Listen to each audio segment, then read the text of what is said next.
Muito boa tarde para você que está nos acompanhando. Vamos seguir com mais destaques desta segunda-feira no Brasil e no mundo. Todas as pessoas que ficaram desabrigadas após as fortes chuvas que atingiram a cidade do Rio de Janeiro vão receber uma ajuda de R$ 800 do Ministério do Desenvolvimento e Assistência Social. Conhecido como auxílio desabrigado, o serviço é liberado somente aos locais em que o governo federal reconheceu situação de emergência, no caso a capital fluminense.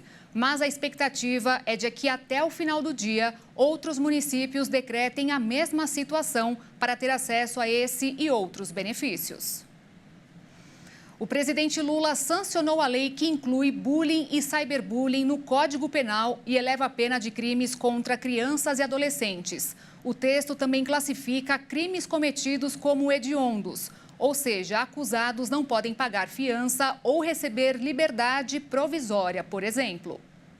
A legislação define como prática de bullying intimidar sistematicamente uma ou mais pessoas, de modo intencional e repetitivo, sem motivação evidente, através de violência física ou psicológica.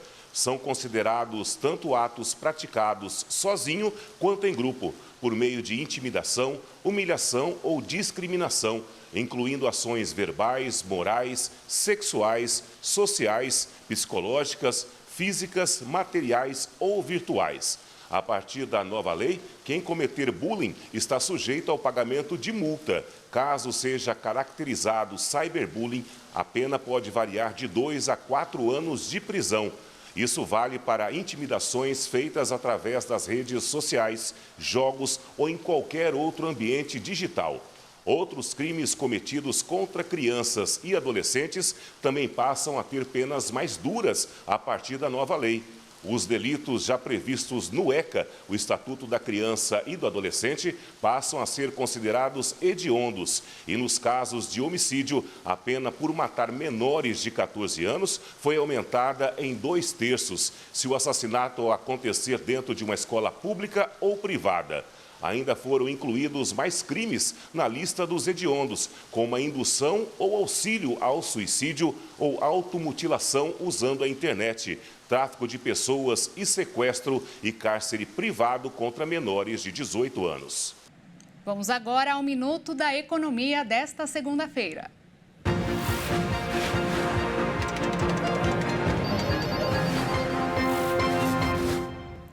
Começou o Fórum Econômico Mundial de Davos, na Suíça. Até sexta-feira serão reveladas várias estatísticas e apresentadas muitas propostas. Uma delas que chama a atenção é da organização sem fins lucrativos, Oxfam, formada por 90 países. Sugere que, para diminuir a desigualdade social no mundo, os países fixem a meta de atingir a fórmula do americano Joseph Stiglitz. Quando ele ganhou o Nobel de Economia há 22 anos, ele dizia que era preciso que 40% da população mais pobre tivessem quase 10% dos mais ricos. E olha que ainda sobra bastante para os multiplicadores de dinheiro. Mas até hoje foi apenas uma ideia. Continua um sonho.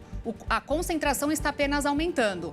Para termos uma ideia melhor, desde a pandemia, os 5 mais ricos do planeta mais que dobraram a fortuna, enquanto 5 bilhões de pessoas ficaram mais pobres. Quando o assunto é o Brasil, os números são ainda piores. 3 anos atrás, por exemplo, o mais rico do país recebeu 410 milhões de reais em lucros e dividendos.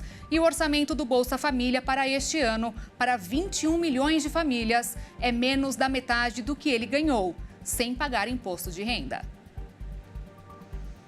Um levantamento da consultoria de inovação Accenture apontou que 99% dos gestores brasileiros acreditam que a inteligência artificial transformará serviços e atividades industriais. Mas poucos deles já fizeram investimentos significativos na tecnologia até o momento.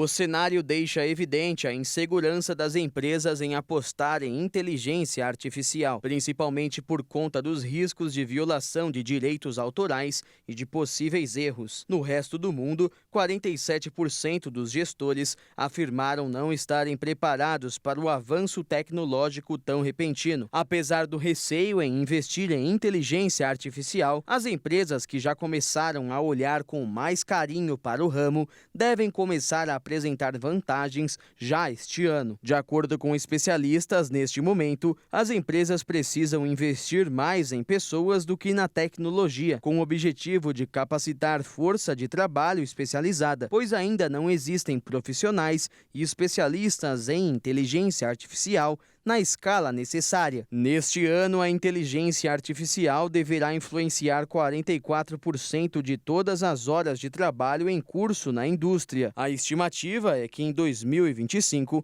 os clientes estejam tão satisfeitos com o atendimento por chatbots quanto ficariam com uma chamada para um atendente humano. Já em 2029, conselheiros de inteligência artificial terão mais audiência do que buscadores tradicionais como o Google e o Bing. Os especialistas disseram que 60% dos trabalhos atuais não existiam em 1940, antes da invenção dos computadores, e a maioria das pessoas trabalhava com agricultura antes da Segunda Guerra Mundial. Por esse motivo, a inteligência artificial pode ser considerada um marco, assim como foram os computadores, e muitas profissões devem surgir.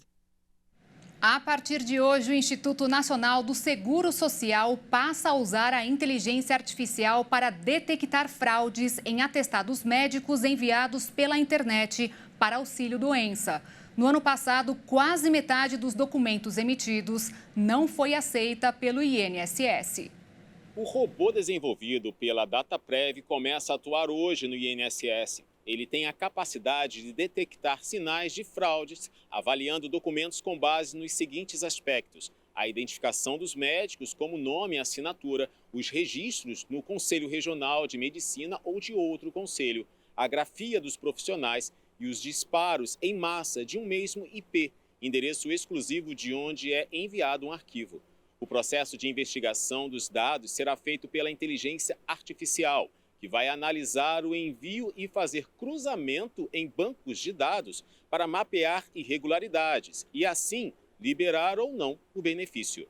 Antes, esse processo funcionava da seguinte forma: o segurado encaminhava o requerimento do auxílio por incapacidade temporária e passava por uma perícia médica presencial, ou enviava o atestado médico pelo AtestMed, sistema online de pedido automático, em que era possível conseguir o benefício sem passar pela perícia médica presencial. O resultado saía após uma análise com prazo de 45 a 90 dias. Com essa mudança, o prazo será de até 30 dias. Segundo o presidente do INSS, Alessandro Stefanuto, ele reforça que quem fraudar atestados médicos vai responder criminalmente.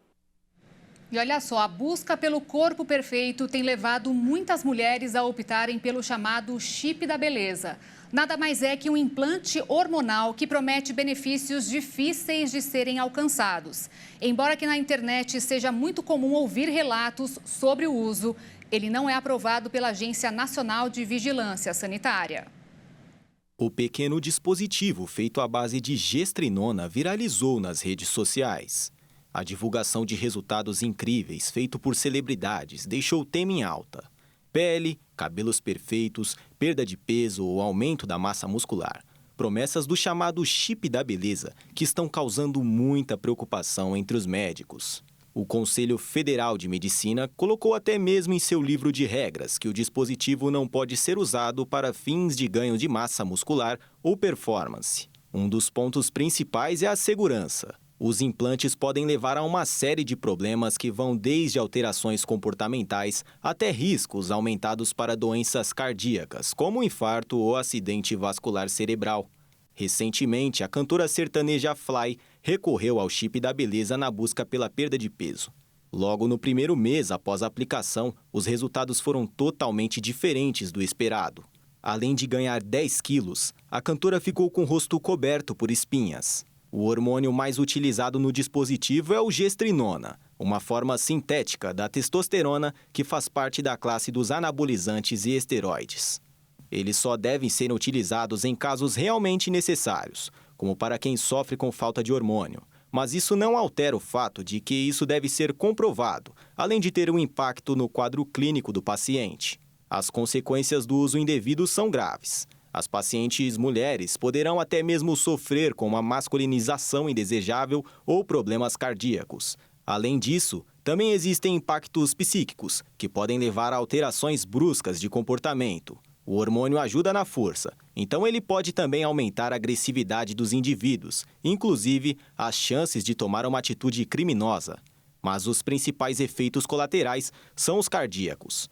Ao usar o chip da beleza, sobem os riscos de arritmia, trombose e mortalidade no geral. Mais notícias você acompanha às 18h30 com Kleber Werneck. Eu volto ao vivo às 10 da noite e espero por você. Obrigada pela companhia. Tchau.